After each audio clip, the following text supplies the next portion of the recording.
Hello friends, today we are going to discuss about Zydus Cadilla's new drug Verapin, which is recently approved by DCGI यानी कि drug controller general of India in April 2021 कि ये drug आप corona के यानी कि कोविड-19 के emergency use में कर सकते हो।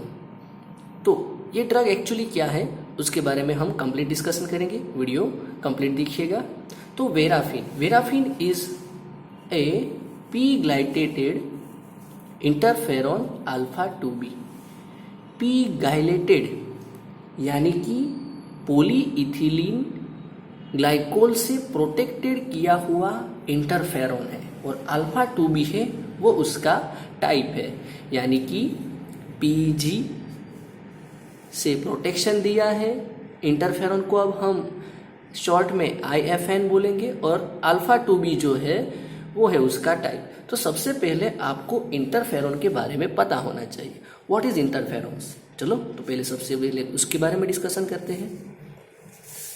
तो ये जो इंटरफेरॉन्स है वो क्या होता है? इंटरफेरॉन्स जब कि वायरस हमारे नॉर्मल बॉडी सेल यानी कि होस्ट सेल को इन्फेक्टेड करता है तब हमारा cell particular type of protein release करता है। वो मोस्टली साइटोकाइन्स ग्रुप के प्रोटीन होते हैं और ये जो साइटोकाइन्स ग्रुप के प्रोटीन है वही तो है हमारे इंटरफेरॉन्स। और ये जो प्रोटीन इंटरफेरॉन्स है वो क्या करते हैं, हमारी जो डिफेंस सिस्टम्स है उसको एक्टिवेट करते हैं, ट्रिगर करते हैं कि जागो। ट्रिगर यानी एक्टिवेट होना, तो ट्रिगर करते हैं protective defence of immune system. यहाँ पे हमारे कौन कौन से फैक्टर एक्टिवेट होते हैं? तो उसमें होता है, ये क्या करते हैं, जो हमारे इंटरफेरॉन्स है वो वायरल रेप्लिकेशन यानी कि वायरल के रिप्रोडक्शन को स्टॉप कर देते हैं। हमारे जो इम्यून सेल है उसको एक्टिवेट करते हैं। कौन कौन से इम्यून सेल्स को एक्टिवेट करते हैं? तो उसमें नेचुरल किलर सेल को एक्टिवेट करते हैं और मैक्रोफेज को एक्टिवेट करते हैं। और दूसरा, यही इंटरफेरॉन्स जो मेजर हिस्टोकॉम्पेटिबिलिटी कॉम्प्लेक्स एंटीजन है उसको भी इंक्रीज करते हैं, यानी कि वायरल के आइडेंटिफिकेशन को इंक्रीज करते हैं, इसलिए हमारी इम्यून सिस्टम उसको जल्दी से मार सके।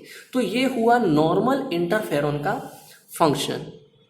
ओके, बट हम तो ये मेडिसिन में लेते हैं, ये तो हमारी बॉडी डायरेक्टली प्रोड्यूस करती है। जब हमारी बॉडी में इंटरफेरॉन्स का अमाउंट वायरस से बहुत ज़्यादा कम होगा तब वायरल का लोड बढ़ जाएगा, और जो हमारा इंटरफेरॉन्स बॉडी में नेचुरली प्रोड्यूस होता है वो ये वायरस के सामने सफिशिएंट नहीं है कि वो वायरस के सामने लड़ पाए, इसलिए हम मेडिसिन थ्रू नए इंटरफेरॉन्स बॉडी में लेते हैं। वही इंटरफेरॉन्स जो मेडिसिन थ्रू हम बॉडी में लेते हैं वही तो है जाइडस की न्यू ड्रग वेराफिन।